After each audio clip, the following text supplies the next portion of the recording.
జనాంగమా, దేవుని ప్రజలారా, దేవుని పిల్లలారా, మీ అందరికీ యేసుక్రీస్తు శ్రేష్టమైన నామములో మరొకసారి అందరికీ హృదయపూర్వక వందనాలు ప్రభు పేరున మీ అందరికీ తెలియజేస్తున్నాను. ఈరోజు ఆంధ్ర సవార్థికన్ సంఘారాధన కీర్తనలో రాసినటువంటి పులిపాక జగన్నాథ్ గారు, ఆయనది అంబేద్కర్ కోనసీమ జిల్లా. ఇప్పుడంటే అంబేద్కర్ కోనసీమ జిల్లా అంటున్నారు. ఒకప్పుడు అది అమలాపురం జిల్లాగా ఉండేది. ఆ జిల్లాలో పుట్టినటువంటి శ్యామల లంక అనే ఒక నిష్ఠాగరిష్ఠుడైన బ్రాహ్మణ కుటుంబంలో పుట్టినటువంటి పులిపాక జగన్నాథ్ శాస్త్రి గారు ఆచార్యుడు. ఆయన రాసినటువంటి కీర్తన ఈరోజు మనం పాడుకున్నాం. 414వ కీర్తన మనము పాడాం. ఏంటో కీర్తన 13వ కీర్తన పాడాం. ఏంటది?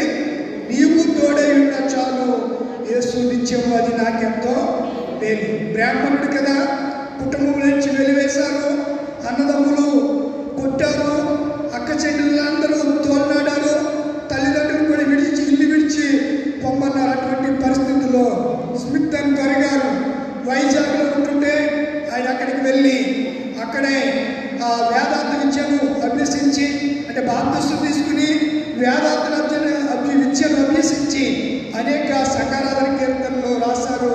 అందులో 413వ కీర్తన చాలా ప్రాముఖ్యమైంది. నీవు తోడై ఉన్న చాలు. వీళ్ళందరూ నన్ను విడిచిపెట్టేశారు ప్రభువా, నీవు తోడై ఉన్న చాలు యేసు నిత్యము నాకది మేలు, యేసు నిత్యము నాకది మేలు, నీ అంటే ఉపకారి. ఇలా పాడుకుంటూ వీధుల గుండా ప్రయాణం చేస్తూ పాటలు పాడి సంఘాలు స్థాపించాడు పులిపాక జగన్నాథ్ గారు. ఆంధ్ర క్రైస్తవ సంఘారాధన కీర్తనలు అనేక ఆణిముత్యాలు లాంటి గొప్ప కీర్తనలు రాసినటువంటి బ్రాహ్మణుడు, గరిష్ఠుడు, నిష్ఠ కలిగిన బ్రాహ్మణ కుటుంబంలో నుంచి వచ్చినటువంటి పులిపాక జగన్నాథ్ గారు. ప్రియులారా, ఆంధ్ర క్రైస్తవ కీర్తనలన్నీ కూడా ఎక్కువ బ్రాహ్మణులు రాసిన కీర్తన. వారందరూ యేసుక్రీస్తుని స్వరక్షకుడిగా అంగీకరించి వారు తమ కుటుంబముల చేత, వారి సభ్య సమాజము చేత, వారి సంఘము చేత వెలివేయబడినప్పుడు వారు ప్రభువుని ఆరాధిస్తూ ఆత్మపూర్ణులై రాసిన కీర్తనలే ఆంధ్ర క్రైస్తవ సంఘారాధన కీర్తనలు. చాలా మంది కీర్తనలు రాస్తారు. ఆ కీర్తనలకి ఈ కీర్తనలకి చాలా వ్యత్యాసం ఉంటుంది. ఈ కీర్తనలో ప్రతి దానికి ఒక అర్థం ఉంటుంది. కింద కూడా దానికి ఏంటో అర్థము కింద కూడా ఫుట్నోట్లో మీకు అంకిలు వేసి మరి అర్థాన్ని అక్కడ విశదీకరించడం మనము కీర్తన పుస్తకాల్లో చూస్తాం.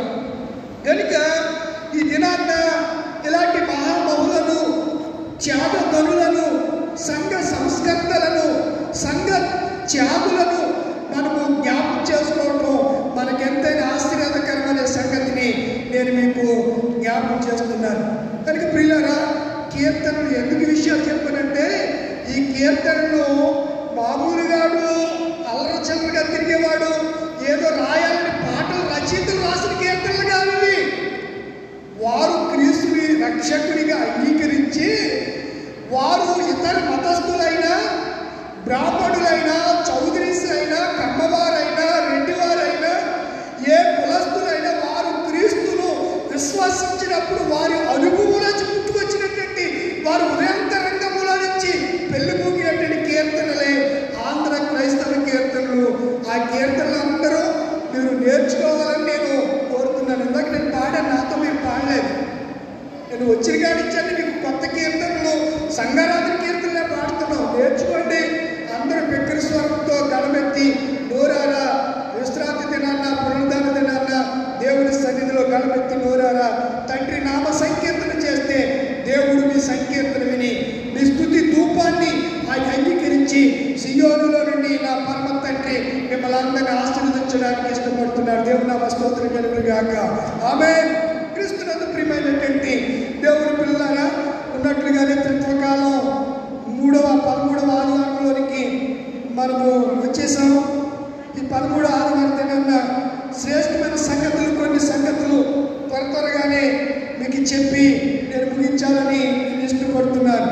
పాత నిబంధన వాక్య గ్రంథమైనటువంటి జకరియా గ్రంథాన్ని ఒకసారి బైబిల్ కలిగిన వారు మీ గ్రంథాన్ని మీరు పరిశోధన చేయండి. ఇది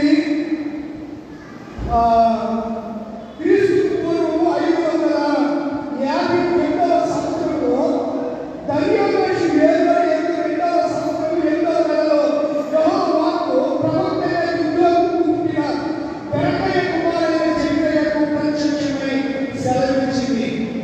బైబిల్ ఎంత సత్యమో ఉంది. ఒకప్పుడు ప్రపంచాన్ని 4 సామ్రాజ్యాలు పరిపాలించాయి. ఒకటి అష్షూరు సామ్రాజ్యం, నెబుకద్నెజరు, అది ఇరాక్ దేశం. తర్వాత ప్రియులారా దర్యావేషు కోరెషు పరిపాలించినటువంటి సామ్రాజ్యం, అది ప్రస్తుతము ఇరాక్. మూడవ సామ్రాజ్యము గ్రీకు సామ్రాజ్యం, ఏథెన్స్. 4వ సామ్రాజ్యము ఆ గ్రీకు సామ్రాజ్య అధినేత ద గ్రేట్ అలెగ్జాండర్. 4వ సామ్రాజ్యము సీజర్, రోమా సామ్రాజ్యము. ఏ సామ్రాజ్యం? రోమా సామ్రాజ్యం. అయితే అష్షూరు సామ్రాజ్యం అయిపోయింది. నెబుకద్నెజరు రాజ్యము ఇరాక్ పతనం అయిపోయింది.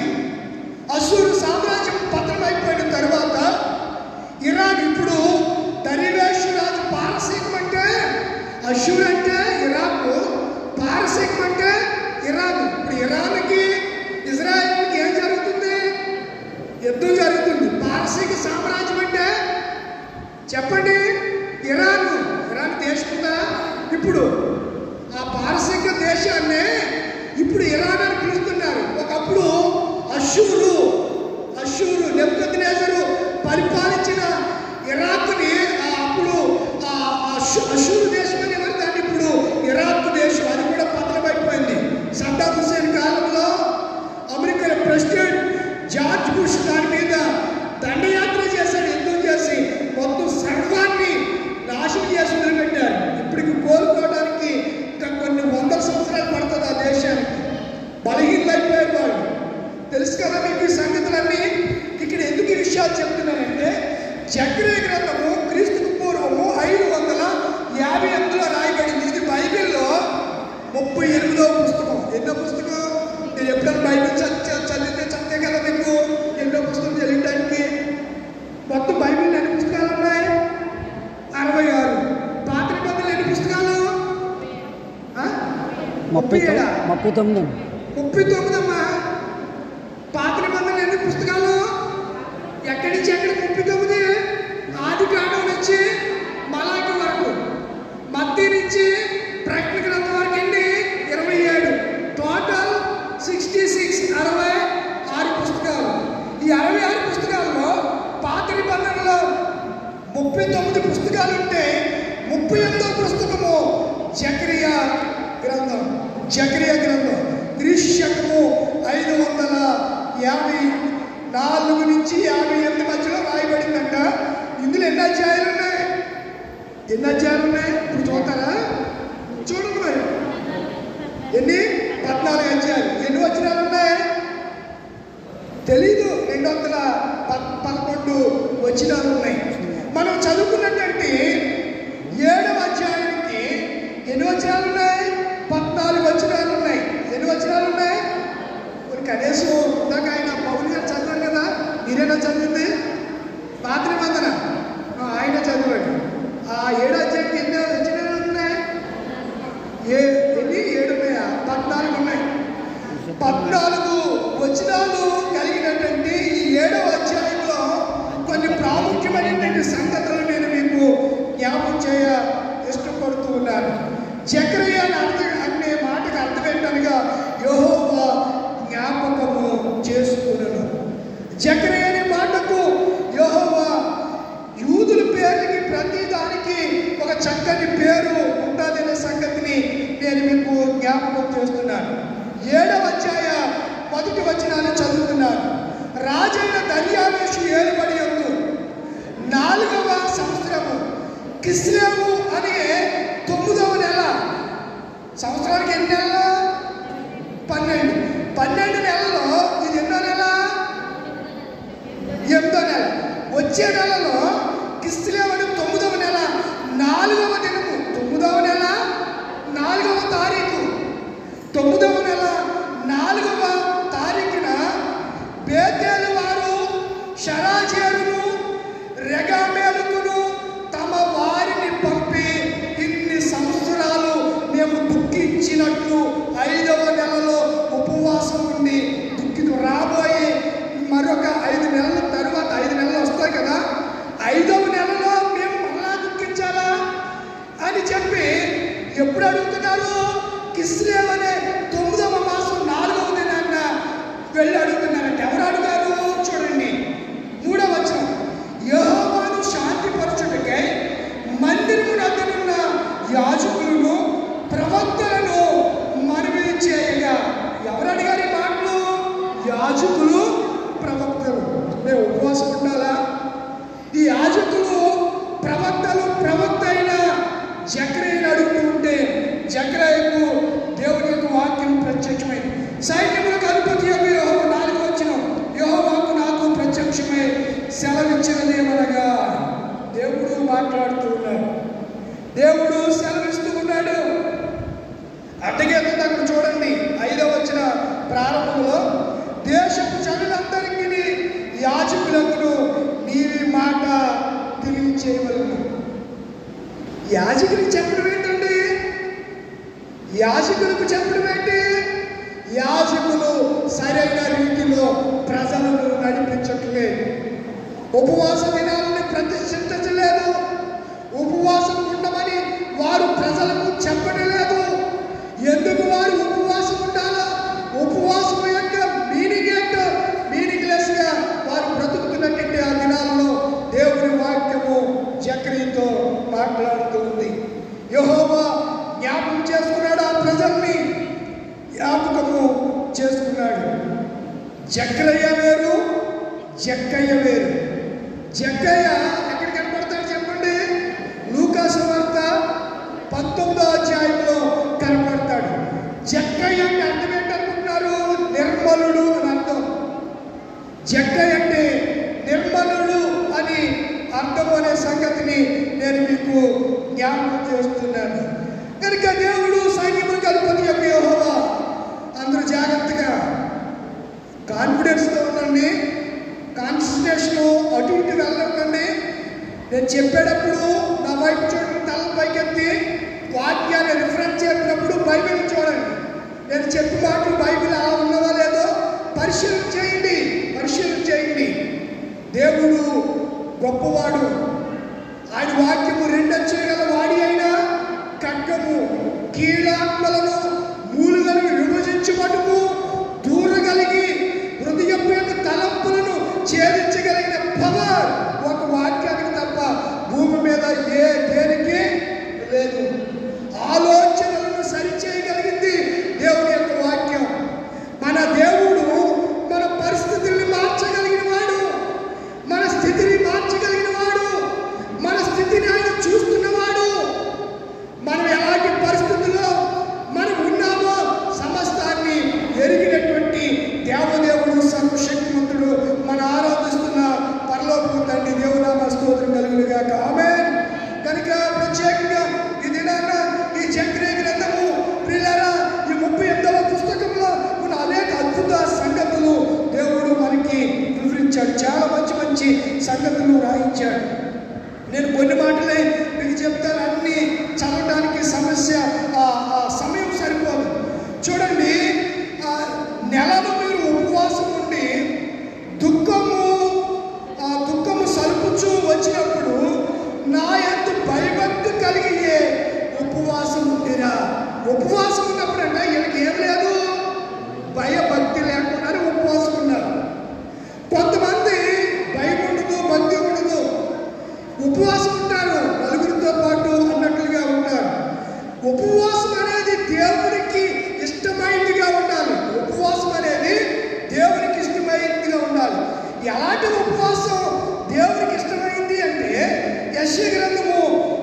58వ అధ్యాయము 3వ వచనం, మేము ఉపవాసం ఉండగా నీవెందుకు చూడవు? దేవుడిని అడుగుతున్నారు వీళ్ళు. మేము ఉపవాసం ఉండగా నీవెందుకు చూడవు? మేము ఉపవాసం ఉంటే ప్రాణం ఏమవుతుంది? ఆయాసం. మా ప్రాణం ఆయాసం పరుచుకునగా నువ్వెందుకు లక్ష్యం పెట్టవు అని మీరు అంటున్నారు. మీరు ఉపవాస దినము ఉంటున్నారు. ఉపవాస దినాన్న మీరు ఏం చేస్తున్నారు? వ్యాపారం చేస్తున్నారు. మీ పనివారి చేత కఠినమైన పని చేయదురు. మీరు ఉపవాసం దినం రోజునే పక్కోళ్ళతో ఏం చేస్తారు? కలహం ఆడతారు. పక్కోళ్ళు మీకు అన్యాయం చేస్తారు. గుద్దులాడుచుంటారు. గుద్దులాడుచు ఉపవాసం ఉందురు. మీ కంట అని పరమునందు దేవునికి వినబడినట్లుగా మీరు ఇప్పుడు మీరు ఉపవాసం ఉన్నప్పుడు మీరు ప్రార్థిస్తున్నారే, మీ ప్రార్థన పరమందున దేవునికి వినబడలేదు. కారణం ఏంటనగా ఉపవాసం ఉన్న దినాన్న మీరేం చేస్తున్నారు చెప్పండి? కలహాడుతున్నారు, వివాదం. అయితే పేతురు గారు అంటారు, యెహోవా ఉత్తముడని రుచి చూచి తెలుసుకుంటే మీరే ఏమనకూడదు? చదవాలి. పేతురు రాసిన, ఈరోజు పాప చదువు చాలా చక్కగా చదివింది అమ్మాయి. పేతురు రాసిన మొదటి పత్రిక 2వ అధ్యాయం, ప్రభువు దయాళుడని మీరు రుచి చూచి ఉండడం ఏమేమి విడిచిపెట్టేయాలి? ఉపవాసము ఉన్నప్పుడంట ఏమేమి విడిచిపెట్టేయాలి? దుష్టత్వమును, సమస్తమైన కపటమును, వ్యాసధారణను, అసూయను, సమస్తమైన దూషణ మాటలను మాని క్రొత్తగా జన్మించిన శిశువును పోలిన వారే నిర్మలమైన వాక్యము పాలవల రక్షణ విషయంలో ఎదుగు నిమిత్తం ఆ పాలను మీరు ఏం చేయాలి? అపేక్షించాలి. దేవుని యొక్క వాక్యము ద్వారా మీరు దేవుని సన్నిధిలో ఏం చేయాలి? ప్రార్థన చేయాలి. కానీ మీరు అలా ఉండట్లేదు, మీరు అలా ఉపవాసం చేయట్లేదు అని దేవుడు మాట్లాడుతూ ఉన్నాడు. ఇంకా అంటున్నాడు కదా, అట్టి ఉపవాసము నాకు, మీరు చేసే ఉపవాసం నాకు అనుకూలం కాదు. ఎలాంటి ఉపవాసం చేయాలో దేవుడు చెప్తున్నాడు. ఎలాంటి నేను ఏర్పరచుకునే ఉపవాసము కదా అని చెప్తూ ఏమంటున్నాడు చూడండి. ఒకడు 5వ వచనం 58 యెషయా 58 5వ వచనం, ఒకడు జమ్ము వల్ల తల వంచుకుని గోనె కట్టుకుని బూడిద పరుచుకుని కూర్చుంచుట ఉపవాసం. అంటే ఉపవాసము ప్రీతికరమని మీరు అనుకుంటారు. కొంతమంది సేవకులు కూడా ఇప్పుడు కూడా చేస్తున్నారు. ఆ కృష్ణా జిల్లాలో అనుకుంటా ఒక ఆయన ఏం చేస్తున్నాడు చెప్పండి?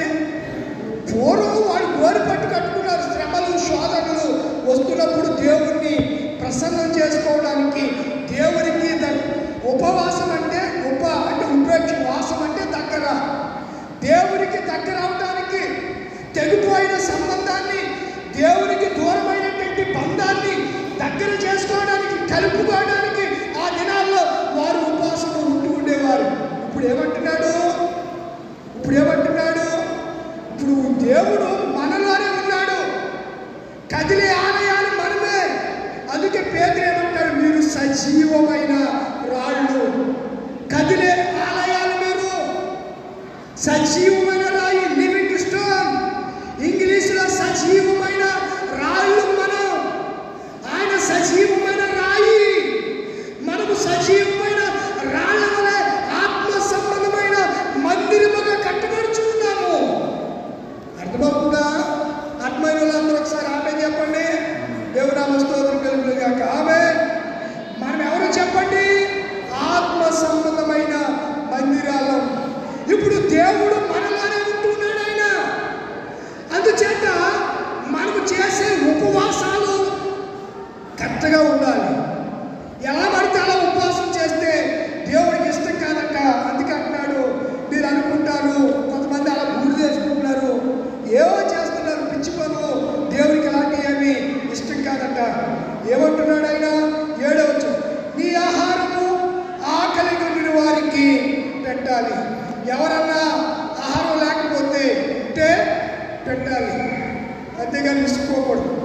రెండోది ఏమంటే నీ రక్త సంబంధికి నీ ముఖము చెప్పుకూడదు.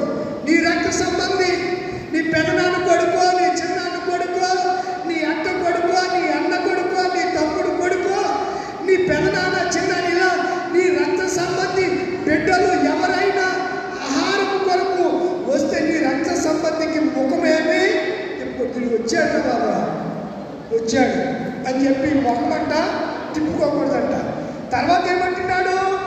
దిక్కుమాలిన పీగలను నీ ఇంట చేర్చుకోవాలి. మొన్న ఆదివారం కూడా మీకు జ్ఞాపకం చేస్తాను, 2 పాయింట్లు జ్ఞాపకం చేశాను. ఒకటి దీనులు, రెండవది బీదవారు. ఒకటి దీనత్వం కలిగిన వారు, రెండవది పేదరికంలో ఉన్న దరిద్రులు అనే సంగతిని నేను మీకు జ్ఞాపకం చేశాను. బీదవారిని జ్ఞాపకం చేశాను. పేదవారికి ఏమంటున్నాడు చెప్పండి? ఏమంటున్నాడు? పేదల్ని ఇంట చేర్చుకుని వస్త్రహీనుడిని కనబడినప్పుడు వారికి వస్త్రములు ఇచ్చుడు. ఇదే కదా నాకు ఇష్టమైన, ఏది దేవునికి ఇష్టమైన ఉపవాసం? పూర ఊహించుకోవడం దేవునికి ఉపవాసం కాదు. నేను ఉపవాసం ఉన్నానని ముఖము, ఉపవాసం ఉన్నానని ముఖం వికారం చేసుకోవడం. ఈ అమ్మ అలా ఉన్నామంటే అయ్యారండి 2 రోజుల నుంచి ఉపవాసం చేస్తున్నాను అయ్యారు, అంత అలా మాట్లాడ అంతొద్దమ్మా బాబు, అంతొద్దు. నువ్వు ఉపవాసం చేస్తున్నప్పుడు మనుషులకి తెలియకూడదంట, నీ ముఖం వికారం చేసుకోకూడదని ఎవరు చెప్పారు? యేసయ్య చెప్పాడు. ఎక్కడ చెప్పాడు ఆయన? మత్తయి సువార్త 6వ అధ్యాయంలో చెప్పాడు. నువ్వు ఉపవాసం ఉన్నప్పుడు వేషధారుల వలె నీ ముఖమును ఏం చేసుకోకూడదు? వికారం చేసుకో. వికారం ఇలా పెట్టకూడదు నీ ముఖాన్ని. ఉపవాసం ఉంటే నీ ముఖంలో ఏం కనబడాలి? తేజస్సు కనబడాలి. మోషే 40 దినాలు దేవుడితో ఉపవాసం చేసి దేవుడితో ఉండొస్తే మోషే ముఖం ఎలా ప్రకాశించిందంట? సూర్యుని వలె ప్రకాశించింది మోషే ముఖము. వాళ్ళు చూడలేకపోయారు. పిల్లలు, మీరు నల్లగా ఉన్న వాళ్ళందరికీ ఒక గుడ్ న్యూస్, తెల్లగా రావడానికి ఏంటంటే, ఎప్పుడైతే మన మోకాళ్ళు నిలబడతాయో మన మోకాలు తెల్లబడును. మన మోకాళ్ళ ప్రార్థన అరువు ఉండాలి. డిఎల్ మూడి వలె అరువు కలిగి ఉండాలి. డాక్టర్ బిల్లీ గ్రామ్ గారి వలె మనము గొప్ప ప్రార్థన అరువు కలిగి ఉండాలి. ప్రతి సాయంత్ర ఉదయ కాలాలు మనము వీలైతే మోకరించి దేవుని సన్నిధిలో ప్రార్థన చేయాలి. దానియేలు కుమారు మోకరించి ప్రార్థన చేసేవారట. దావీదు మోకరించి ప్రార్థన చేశాడు. ఉపవాసం చేత నా మోకాళ్ళు క్షీణించిపోయానన్నాడు దావీదు. మనం చేసే ఉపవాసం చెప్పి 1/2 కేజీ ఉప్మా తింటారు. ఆ ఉప్మాలో జీడిపప్పులు, బాదం పప్పులు, పుచ్చకాయ పప్పు, అబ్బా ఎన్ని పప్పులు ఉన్నాయో, ఎన్ని దినుసులు ఉన్నాయో అన్నీ వేసి తింటే అసలు ఇదేముందండి? అసలు అన్నమేముంది? అంత అందులో కార్బోహైడ్రేట్ తప్ప ఏమి లేదు. వైట్ రైస్లో అసలు విటమిన్స్, మినరల్స్, శక్తి అంతా ఎందులో ఉంటాయి? వాల్నట్స్లోనే ఉంటాయి. బాదం పప్పులోను, పిస్తా పప్పుల్లోను, ఖర్జూరాల్లోను. ఇవి తినేసి ఇవి వేసుకుని ఉప్మా చేసుకుని చక్కగా తినేసి గ్లాసు పాలు తాగేసి, ఎన్ని గ్లాసు 1/2 లీటర్ పాలు, పెద్ద గ్లాసు. ఇప్పుడంటే మన ఇళ్లలో చిన్న గ్లాసులు వచ్చాయి. ఇది వరకు మన ఇళ్లలో ఎంత గ్లాసులు ఉంటాయి? టీ కూడా పెద్ద. ఎందుకంటే అందరి ఇళ్లలో ఏముంటాయి? గేదెలు మేపుకునేవారు. ఇప్పుడు పాలు కొనుక్కుంటున్నాం. ఒరిజినల్ పాలు 100 రూపాయలు. ఇప్పుడు లీటర్ ఎంత? మంచి పాలు, పొదుకాడి పాలు ఎంత లీటర్? మీకు తెలీదా? గేదెలు ఉన్నవాళ్ళు ఎవరు అమ్మట్లేదంటే పాల. ఈరోజు వాక్యంలో కూడా ఉంది. పాల వల్లే వాక్యాన్ని ఏం చేయాలి? పాలు దేనికి సూచన? వాక్యానికి బలం. పాల్లో ఎక్కువ ఏముంటాయి? కాలుష్యం ఉంటుంది. పాలలో ఎక్కువ ఏముంటుంది? కాలుష్యం. అది తింటే ఎముకలు పుష్టిగా ఉంటాయి. చిన్నప్పటి నుంచి పిల్లలకి పాలిస్తే వాళ్ళు బాగా ఏమి ఎదుగుతారు? హైట్ ఎదుగుతారు, ఎత్తుగా ఎదుగుతారు. గొల్లియత్తుగా 6 మూలలు చాలా ఎదుగుతారు. అలా ఎదగాలని చాలామంది తల్లిదండ్రులు కోరుకుంటారు. మా పిల్లోడు మరి పొట్టుగా ఉన్నాడండి, వాడు ఎదగట్లేదండి. పెట్టు, చిన్నప్పటి నుంచి పాలని, వాక్యముని పెట్టు. పాలతో పాటు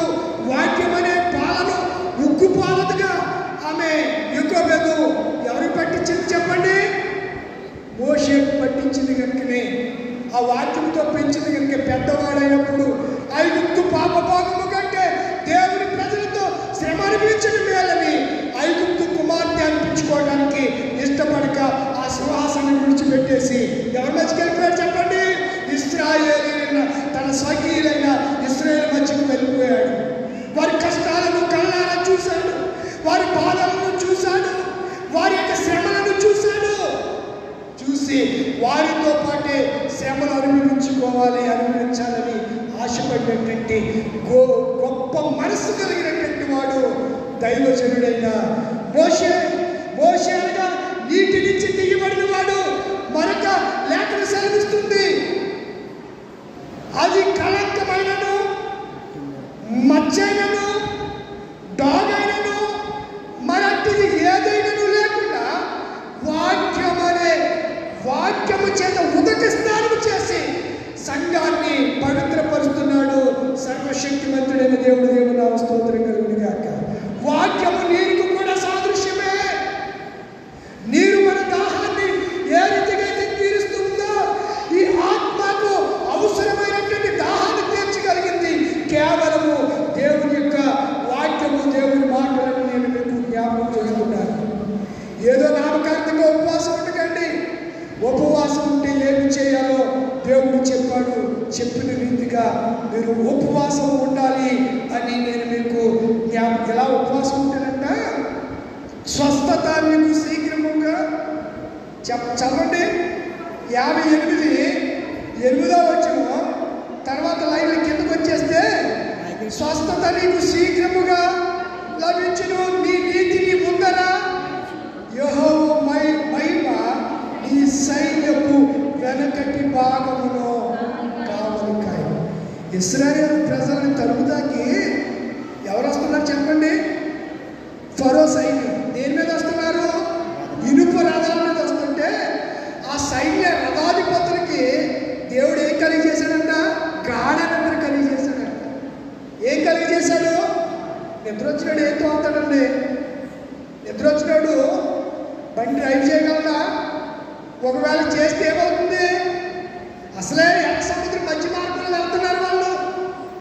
ఒకవేళ ఏమన్నా తేడా పాడా జరిగితే ఏమవుతుంది చెప్పండి? ఏమవుతుంది?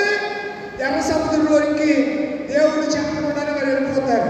కనుక ఇశ్రాయేలు ప్రజల మీదకి వెళ్ళకుండా దేవుడు ఆ ఫరో సైన్య రథాధిపతులకు రథాన్ని తోలే వారికి గాఢ నిద్రను కలిగజేశాడంటాడు కీర్తన గ్రంథంలో. అందుచేతనే వారు అక్కడక్కడే రథాన్ని తోలుతా ఉన్నారు, కానీ రథం ముందుకు వెళ్ళలేదు.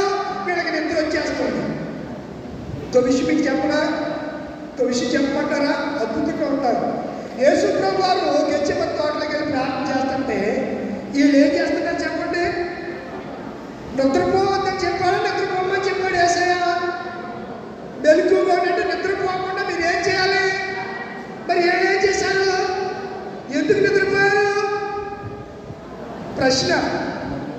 ఎవరు నిద్రపుచ్చేస్తున్నారు వాళ్ళని? నిద్ర ఎప్పుడు పుచ్చుకుంతా చెప్పండి? శరీరం బాగా అలసిపోయినప్పుడు, వేదన అధికమైపోయినప్పుడు, శరీరము బాగా డిహైడ్రేషన్కి గురవుతున్నప్పుడు కొన్నిసార్లు ఈ గాఢ నిద్ర అనేది మనిషికి వస్తూ ఉంటుంది. ఇప్పుడు కొంతమందికి ఒకడికేమో అరగం చెప్పు, ఇంకొకడికేమో నిద్ర పట్టడం చెప్పు. నిద్ర పట్టడంలో ఏ పిల్లలు వేసుకుంటున్నారు? స్లీపింగ్ ట్యాబ్లెట్స్ వేసుకుంటున్నారు. వేసుకుంటే ఆ ట్యాబ్లెట్ పవర్ ఉన్న చెప్పు నిద్రలో ఉంటాడు. తర్వాత మెలకు రాగానే మళ్ళీ అగ్గికి తిరుగుతాడు పుట్ల గోపలాగా. నిద్ర రాదు. నిద్ర రానటువంటి పరిస్థితులు ఉంటాయి. ఎందుకు ఇలా జరుగుతుంది? ఆ సమయంలో వారికి అనగా ఫరో సైన్యానికి దేవుడు గాఢ నిద్రను ఎందుకు కలిగజేశాడంటే, తన ప్రజలైన ఇశ్రాయేలులను రక్షించక కొరకు ఫరో సైన్య రథాధిపతులకు దేవుడు ఏం కలిగజేశాడు? గాఢ నిద్రను కలిగజేశాడు. నెంబర్ పాయింట్, యేసు ప్రభు వారు శిలువ మరణానికి ఆయన అప్పగించబోతూ ఉన్నాడు. ఆయనను సిలువ అయిపోతున్నారు. ఆ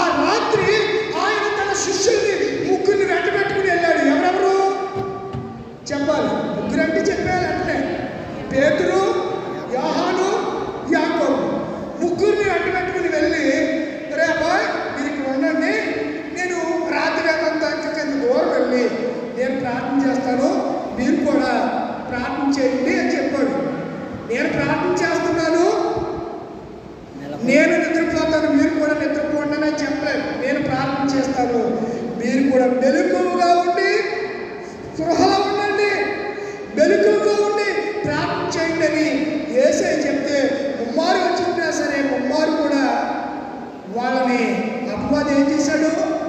కొన్నిసార్లు ప్రార్థనలోకి వస్తాం, మందిరంలోకి వస్తాం, అసలు నిద్రే నిద్ర అండి, నిద్రే నిద్ర. జీవితాలు అంతే. సైతాను గాడు ఆత్మ షార్ప్గా లేకపోతే, ఆత్మలో దేవుని యొక్క తృష్ణ లేకపోతే, మన ఆత్మ ఎప్పుడు ఫుల్ఫిల్ కాకపోతే ఇలాంటి నిద్ర వద్దకు మనం గురవుతుంటాం. ఆత్మలో శూన్యత అనేది ఉండకూడదు, ఆత్మలో శూన్యత ఉండకూడదు. ఆత్మ ఎప్పుడు నింపబడిన అనుభవంలో ఉండాలి, మనము నింపబడినటువంటి అనుభవంలో ఉండాలి, మన కిండి నిండి పొర్లు పారే అనుభవంలో ఉండాలి, నూనెతో అంటబడిన అనుభవంలో ఉండాలి. దావీదు అంటాడు, నూనెతో నా తలను నీవు అంటి ఉన్నావు. కృపాక్షేమములు ఎప్పుడెప్పుడంట? బ్రతుకు దినముల నీవు కృపాక్షేమములే నా వెంట వస్తాయి చిరకాలము. అబ్బా, నా దేవుని మందిరములో స్టే చేస్తాను, నివాసం ఉంటాను, ఇక్కడే ఉండిపోతాను. ఇది దేవుని ఇల్లు, ఇది దేవుని మందిరం, ఇది దేవుని గనుకుని, ఇది దేవుని మందిరమే కానీ మరొకటి కాదు అన్నాడు యాకోబు. అన్నను మోసం చేసి వెళ్ళిపోతున్నాడు పనమరాముకి. ఒక చోట ప్రొద్దుకూకింది, ఒక రాయిని తీసుకుని తలగడిగా చేసుకుని అక్కడ నిద్రపోయాడు. ఆ రాత్రి ఒక కలగన్నాడు, ఉదయాన్నే లేచాడు. ఆ రాయి మీద ఏం పోసాడు? నూనె పోసి, నేను వెళ్తున్నాను, పెళ్లి లేవు, పెటాకులు లేవు అప్పటికి. ఎవరికి? యాకోబుకి. అన్నను మోసం చేసేసాడు, దీవుని కొట్టేశాడు. మామ అయినటువంటి ఆ లాభాలు ఇంటికి, మేనమామ ఇంటికి, పదమరాముకి బయలుదేరి వెళ్ళిపోతున్నాడు. ఎవరు చెప్తే వెళ్తున్నాడు? వాళ్ళ అమ్మ చెప్పింది, ఎవరే చిన్నాడా, మీ అన్ని చాలా కోపిస్తాడురా, ఏం చేస్తాడో తెలీదు, ఆడు కోపం వస్తే మామూలు కోపం కాదు, పెంచోడాడు, పిచ్చి కోపం వచ్చేది, ఏ చేస్తాడు నిన్ను చంపేస్తాడురా, నా కళ్ళది నిన్ను, నేను బతుకుంటే నేను పోగొట్టుకోడు, నాకు ఇష్టం లేదు, నేను దగ్గర నుంచి దూరంగా నీ మేనమామ ఉన్నాడు కదా, లాభానికి వెళ్ళిపోరా బాబా, ఇక్కడ వద్దురుగు, ఇక్కడ ఉండడానికి వీలు లేదు, ఇక్కడ ఉన్నావంటే మీ అన్నైనటువంటి యాసవాడు క్రూరుడు, అడిగి గాడిగా స్వభావం బట్టి మనుషుడాడు, వాటిని చంపేస్తాడని చెప్పి రెబ్కా ఏం చేసింది చెప్పండి? రెబ్కా ఏం చేసింది? యాకోబును పంపించేసింది. ఆ రాత్రి కలకని చూస్తే అప్పుడు అంటాడు కదా, ఇది దేవుని మందిరమే కానీ మరొకటి కాదు. ఆదికాండం 34వ అధ్యాయంలో ఆ విషయాలు మనం చూస్తూ ఉంటాం. దేవుని మందిరం కనుక, దేవుని మందిరంలో నివసిస్తున్నట్టు మనము, దేవుని మందిరంలో కొనసాగుతున్న ఆయన భక్తులుగా, ఆయన పిల్లలుగా, ఆయన సేవకులుగా, ఆయన ప్రియమైనటువంటి బిడ్డలుగా జీవిస్తున్న మనలో ఏముండకూడదు? దేవుని రుచి చూచాం కదా, ఏముండకూడదు? అసూయ ఉండకూడదు, వేషధారణ ఉండకూడదు, కపటము ఉండకూడదు, అల్లరితో కూడిన ఆటపాటలు అసలే ఉండకూడదు. లేకోకుండా మనం ఏం చేయాలంటే ఉపవాసము చేయాలి. ఇలాంటి ఉపవాసం చేయాలని జకరియా ద్వారా దేవుడు మాట్లాడుతున్నాడు. రెండవ పాఠంలో ముగింపులోకి వచ్చేస్తున్నాడు. రెండవ పాఠంలో పేతురు గారు వ్రాసినటువంటి గ్రంథాన్ని ఒకసారి చూద్దాం. పేతురు రాసిన మొదటి పత్రిక, పెద్ద తెచ్చుకోండి, నోట్స్ తెచ్చుకోండి, నేను ఇచ్చే రిఫరెన్స్ రాసుకోండి. ఇది పేతురు. ఈ పేతురు ఎవరు? ఈ అరాబిక్ భాషలో పెట్రోస్ అంటే రాయి అని అర్థం, పీటర్ అనే ఇంగ్లీష్ పదానికి పేతురు అని అర్థం. పీటర్ అనే ఇంగ్లీష్ పదానికి తెలుగులో ఏంటి? పేతురు. పేతురు అరామియా పదం ఏంటంటే పెట్రోస్. ఈ పదానికి మూల పదం ఏంటంటే రాయి అని అర్థం, రాయి అని అర్థం. ఈ పేతురు రాసిన మొదటి పత్రికలో 5 అధ్యాయాలు ఉన్నాయి. ఎన్ని అధ్యాయాలు ఉన్నాయి? 5 అధ్యాయాలు, 104 వచనాలు ఉన్నాయి. 104 వచనాలు ఉన్నాయి. క్రీస్తు శకము 65లో పేతురు గారు చెప్తే మార్కు గారు రాశారు. పేతురు గారికి ఏం లేదు, చెప్పరేలా, ఆయన విద్యలేని అందరూ కూతురు చదువుకున్నారు, కానీ పేతురు గారు ఏమీ చదువుకోలేదు. ఆయన ఏం పట్టుకునేవాడు? చేపలు పట్టుకునేవాడు. ఏం పట్టేవాడు? చేపలు పట్టుకునేవాడు. సముద్రంలో ఎక్కడ ఏ చేప ఉంటుందో, టోరా ఫిష్ ఎక్కడ ఉంటుందో, సాల్మన్ ఫిష్ ఎక్కడ ఉంటుందో, ఏ ఫిష్ ఏ సముద్ర గర్భంలో ఏ మూల ఉంటుందో, ఏ ప్రాంతంలో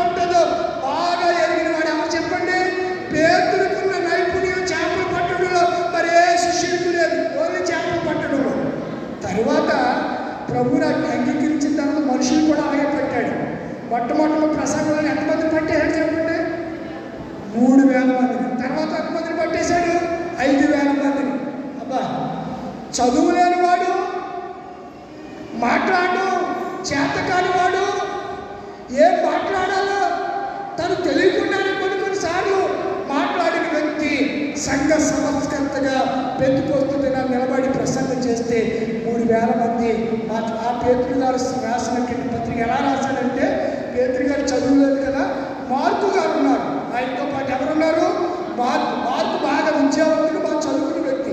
ఆయన పేతురు గారు మార్కుడు చెప్తే మార్కు గారు రాసిన పత్రికలే పేతురు రాసిన మొదటి పత్రిక, పేతురు రాసిన. ఇప్పుడు ఉత్తరం అంటే ఎవరు రాశారు? మార్కు రాశాడు. ఇప్పుడు రాయించింది ఎవరు? ఇప్పుడు చదువులేవాడు ఈ ఎమ్మారెల్ మోజెస్ దగ్గరికి అట్టుకెళ్ళి, బాబా మా అబ్బాయికి ఉత్తరం రాయంటే ఉత్తరం రాసింది ఎవరు? వాళ్ళ అమ్మ రాసినట్టే మోజెస్ రాసినట్ట? మోజెస్ ఎందుకు రాస్తాడు? వాళ్ళ అమ్మే రాసింది. ఎవరితో రాయించింది? అర్థం అవ్వలేదు మీకు? ఇప్పుడు ఉత్తరం ఉంది, ఉత్తరం రాయాలి. ఆ అమ్మకి చదువు లేదు. బాబా మా అబ్బాయికి ఉత్తరం రాయని చెప్తే, ప్రియమైన కుమారుడా నువ్వు ఎలా ఉన్నా, నీ అమ్మ రాయినది, నేను ఇక్కడ క్షేమంగా ఉన్నాను, నువ్వు అక్కడ బాగా చదువుకుంటున్నావు అనుకుంటున్నాను, నాయన డబ్బులు లేవురా, ఇప్పుడే పనికి వెళ్తున్నాను, ఈ వారంలో డబ్బులు వస్తే మనీ ఆర్డర్ చేస్తాను, ఇవన్నీ చెప్పి ఉత్తరం రాస్తుంది. ఎవరు రాసినట్టు? అమ్మ రాసినట్టు. రాసినోడు కాదు, వాళ్ళ అమ్మే రాయించి పంపుతుంది. అలాగే ఈ పేతురు రాసినటువంటి ఈ పత్రిక మార్కు గారు రాసిన పేతురు గారే రాయించారనే సంగతిని నేను జ్ఞాపకం చేస్తున్నాను. ఇందులో 104 వచనాల్లో 2వ అధ్యాయం చాలా ప్రాముఖ్యమైంది. ప్రభువు మంచివాడని, దయాళుడిని, దయగలిగిన వాడని మనం ఏం చూడాలంట? రుచి చూచి తెలుసుకున్న ఎడల మనం ఏం విడిచిపెట్టాలి? వినాలి, దుష్టత్వాన్ని విడిచిపెట్టాలి, సమస్తమైన కపటాన్ని విడిచిపెట్టాలి, వేషధారణ. ఏ ధారణ? ఇప్పుడు వేషధారణ ఎక్కువైపోయింది. మొన్న ఈ మధ్యలో ఓ బ్రదర్ కనిపించాడు. చేతిలో బ్యాగ్ ఉంది. మొదటిదాకా కొంచెం లోపల తిరిగేవాడు. ఏంట్రా అన్నాను. వర్షం తమ్ముడవుతాడు, ఏంట్రా అన్నాను. అనే నీకు తెలీదా, నేను లోదరం పాత్ర అయిపోయాను అంటున్నాడు. ఎలాగైపోయాడు కథంతా చెప్పుకొచ్చాడు. నాకు మైండ్కి రాదు. ఏముందని ఇచ్చాడు. 6 రోజులు ఆ సంఘానికి 2 నెలలు తిప్పారు. తిరిగాక అన్ని కుట్టించుకున్నాను. బిషప్ గారు కుట్టించుకున్నాను. మరి నా దక్షిణ మన్నాడు ఇచ్చాను. ఇంకో గుంటూరు జిల్లాకి అష్టమన్నారులు అయితే మరి నీకు ఇబ్బంది, అందరూ గుర్తుపెట్టేదాకా నిన్నదాకా ఏ ఇచ్చారు నీకు పాస్పోర్ట్ పోస్ట్ అంటారు అని చెప్పి మళ్ళీ నన్ను తిడతారు. నువ్వు ఎక్కడికి వెళ్ళిపోవాలి? గుంటూరు వెళ్ళిపోవాలి. అక్కడ వెళ్ళిపోక 5 సంవత్సరాలు చేసేటప్పుడు వచ్చేది. కానీ ఈ లోపు వీళ్ళకి 5 సంవత్సరాలు 4 సంవత్సరాలు బిజీ చేసేసరి కోసం ఇప్పుడు పాస్పోర్ట్ పోస్ట్ ఇక్కడే వచ్చిన కోసం అనుకుంటున్నాను. అలా చెప్పేస్తే జనాలు కూడా ఏమైపోతారు? నమ్మేస్తారు. 4 సంవత్సరాలు 5 సంవత్సరాలు కనపడలేదు కదా, ఏమనుకుంటారు? ఈ 4 సంవత్సరాలు ట్రైనింగ్ అయ్యే కోసం ఇప్పుడు మన వెస్ట్ గోదావరి సినిమాలో వేసే కోసం అనుకుంటారని చెప్పి మంచి సలహా ఇచ్చారు. ఆ సలహా పాలైపోయి పాస్టర్ అయిపోయారు అన్నాడు. ఏం చెప్పాలడికి? వారి మనసు లేదు, పశ్చాత్తాపం లేదు, వాటి అంటే ఏంటో తెలీదు, వేషం అని వేసేసుకుంటాడు అంతే. ఇప్పుడు కూడా చాలా మంది అదే చేస్తున్నారు. వేషధారణ, వస్త్రాలు మార్చుకోవడం, వేషాన్ని మార్చుకోవడం. చూడండి, కొంతమంది కొన్ని సన్నివేశాలకు తగ్గట్లుగా, ఆ పాత్రకు తగ్గట్లుగా డ్రెస్ అలంకరణ చేసుకుంటారు, కాస్ట్యూమ్స్ వేసుకుంటారు. కాస్ట్యూమ్స్ అంటే వస్త్రధారణ. కాస్ట్యూమ్స్ అంటే తెలీదా? వస్త్రధారణ. వస్త్రాలు వేసుకుంటారు.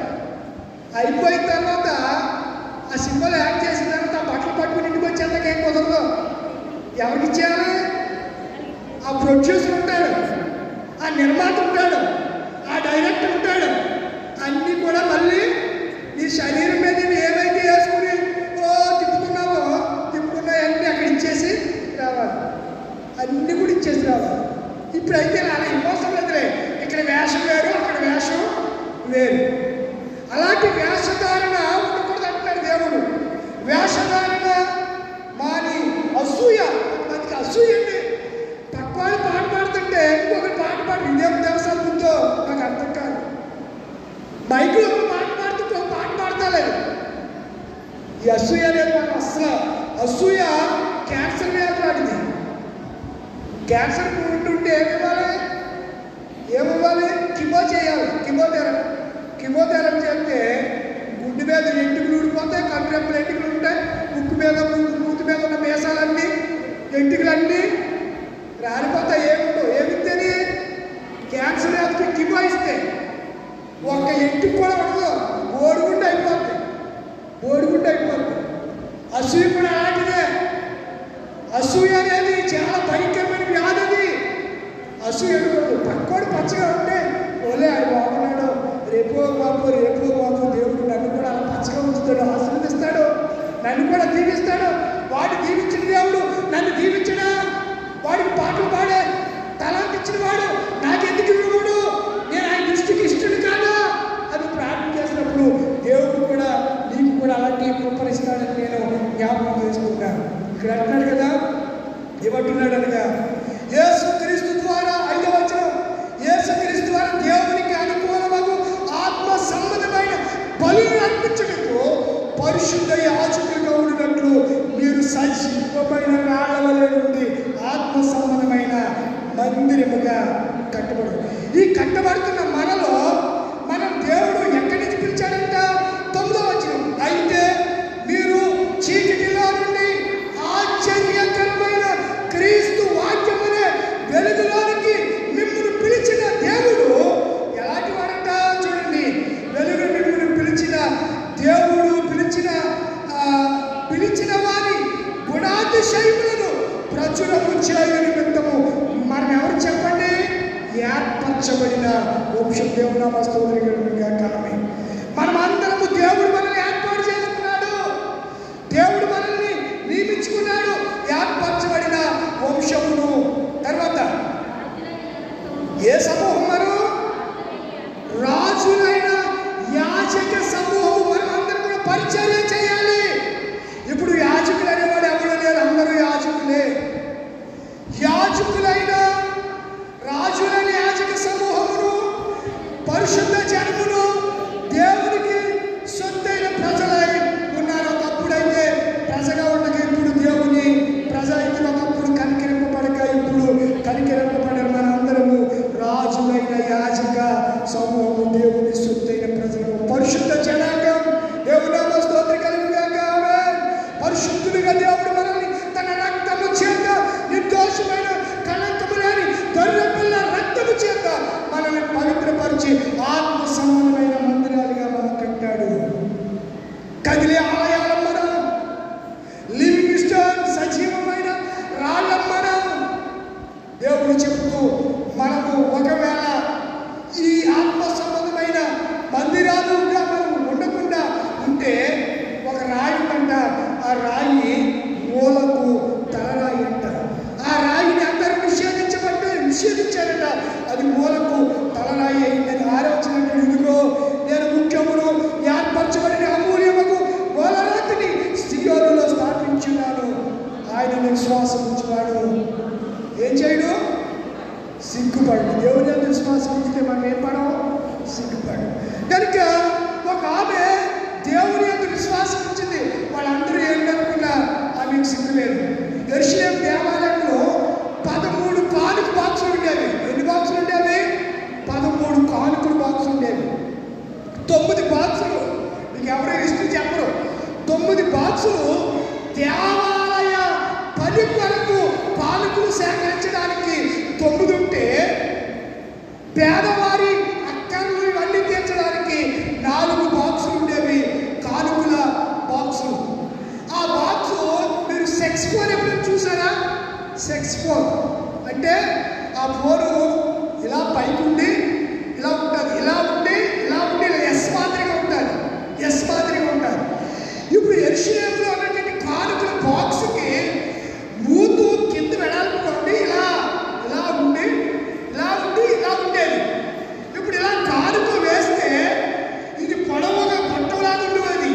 ఇప్పుడు బాక్సు లోపల ఉండేది, బాక్సు లోపల ఉంటుంది. ఈ బాక్సు లోపల నుంచి బయటికి ఇలా సెక్స్ ఫోన్ రీతిగా ఒక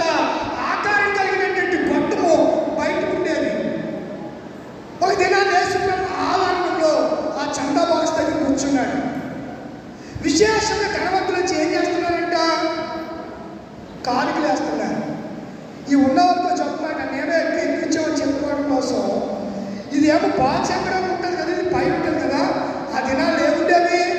నాణ్యాలు ఉండేవి. ఏముండేవి? నా విశేషంగా అందులో నాణ్యాలు వేస్తున్నారు. వేసేవాడు దీన్ని నాణ్యాలు అట్టుకుని అవుతాం.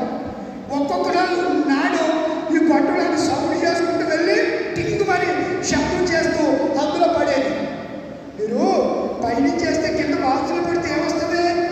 శబ్దం వస్తుంది కదా. అలా శబ్దం చేస్తూ వేసేవాడు. ఒక్కొక్క నాణ్యం లెక్క పెడుతూ వేసేవాడు. అన్నీ గమనించాడు. ఒక పీద విధవరాలు వచ్చి ఎన్ని కాసులు వేసింది? 2 కాసులు వేసింది. కాసుకి ఎన్ని గ్రాములు? మీరు బంగారం చేయించుకుంటారు కదా, 8 గ్రాములు కాసు. తులం అంటే 10 గ్రాములు. మీకు ఈ బాగా తెలిసినే.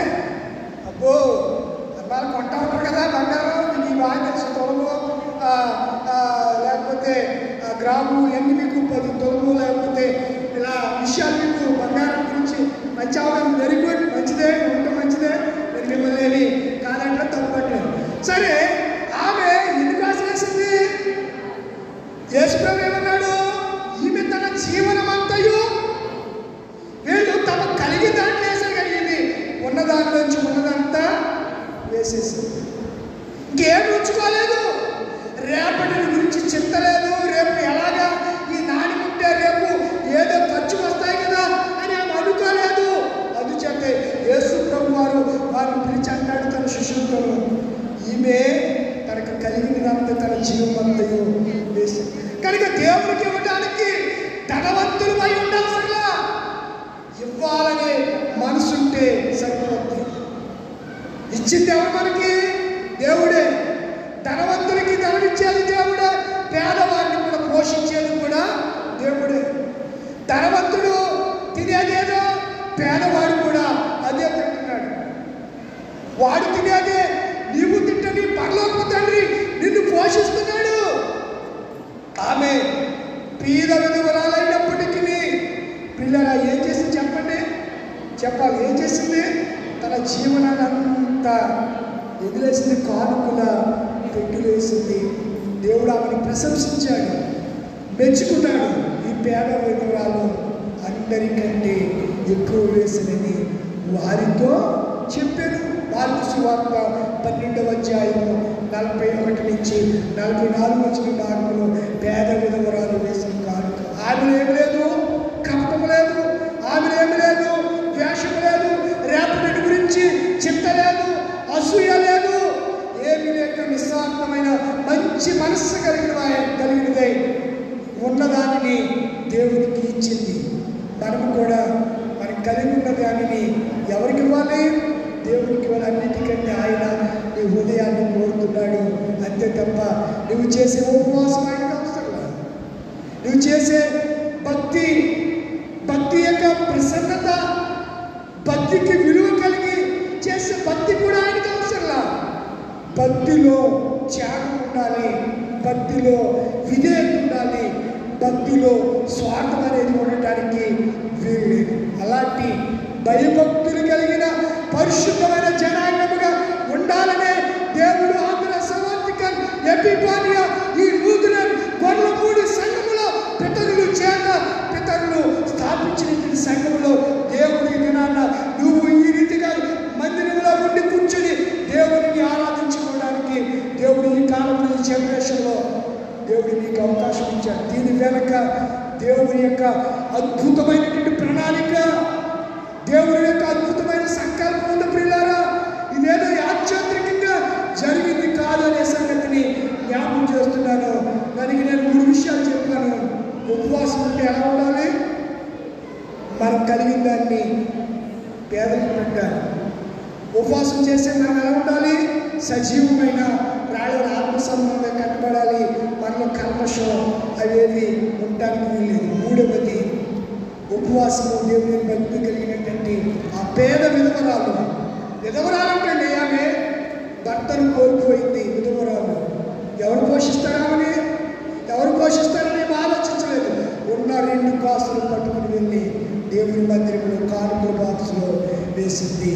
వెంటనే యేసయ్య చూచాడు, ఈమె ఉన్నతమైనది, ఉత్తమురాలింది, తన జీవనమంతయు లేసని ప్రభు చెప్పాడు. కనుక నీ జీవితంలో దేని మీద ఆశ కలిగి ఆశ అడియాశగా ఉండిపోతున్నప్పుడు నిరాశ నిష్ఠకు లోనవుతున్నామేమో ఒకసారి ఈ పునరుద్ధాన త్రిత్వంలో 13వ పునరుద్ధాన ఆదివారం దినాన్ని మన జీవితాన్ని పరీక్ష చేసుకుందాం. లేచి నిలబడదాం. నేనున్న స్థలాల్లో లేచి నిలబడదాం. మీరున్న స్థలాల్లో లేచి నిలబడదాం. ప్రార్థన చేసుకుని ప్రభు ఆశీర్వాదాన్ని మీకు తెలియచేస్తున్నాను. దేవుడి దినాన్న ప్రత్యేకంగా మనతో ఆయన మాట్లాడుతూ వచ్చాడు. ఉత్తముడని దేవుడి రుచి చూచావా? దేవుడు ఎలాంటి వాడో, దేవుడు ఎలాంటి వాడో గుర్తెరగాలి. ఇది నాన్న మార్పు చెందుదాం.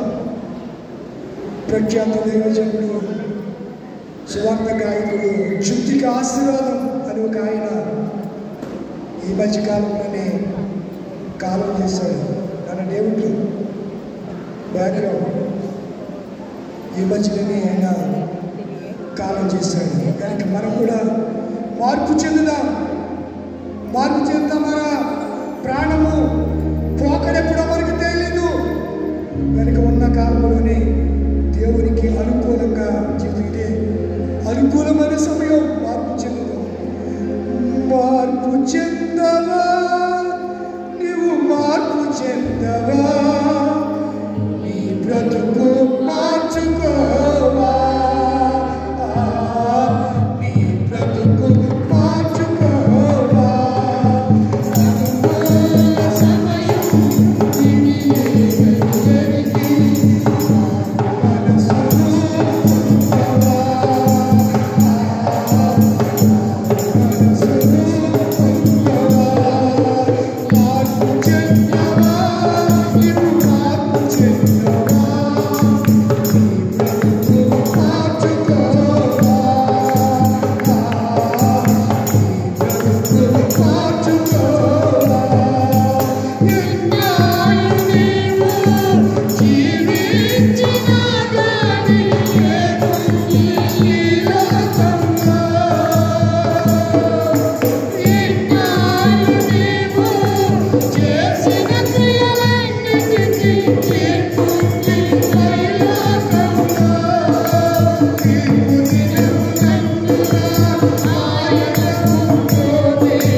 శరణు కోర నిన్ను చేరా తల్లడిల్లుచున్నాను.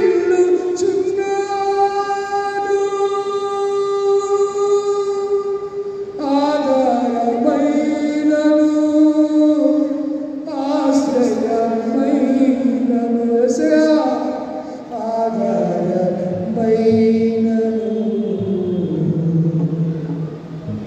నీవే